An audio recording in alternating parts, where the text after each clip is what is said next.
Hello, this is Jack from Fluency.com, and this is Ask Jack, the free series where I answer your questions about learning English and the English language.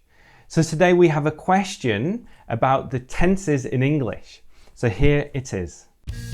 Dashiev from Russia asks, why are there so many tenses in English? In Russian, there are only 3. Thank you for your question, Dashiev. So what I'm going to do is to go through the different tenses in English and then talk about what you should do about this. What you should do to learn these tenses. So literally speaking, there are only 2 tenses, the past and the present.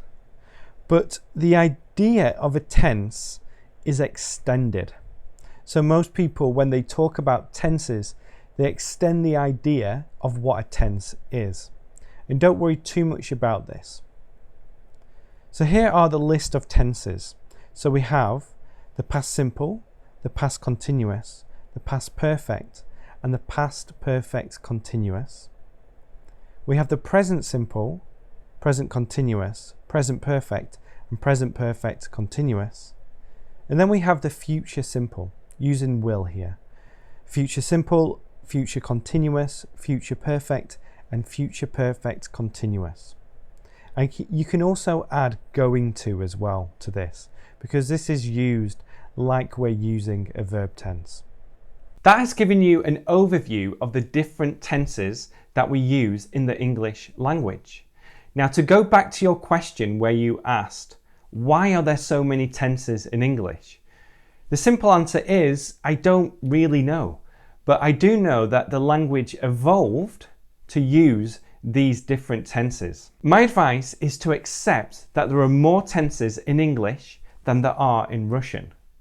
And then get used to them. Learn these different tenses.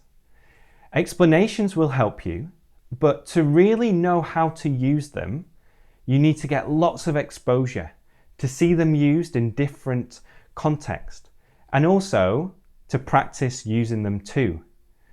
And it might seem like they're strange now or that they're really complicated at the moment.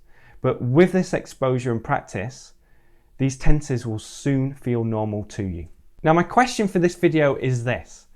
Are there more tenses in English than your language? Are there more tenses in English than in your language? So leave your answers below this video. Thanks for watching, and I'll see you next time.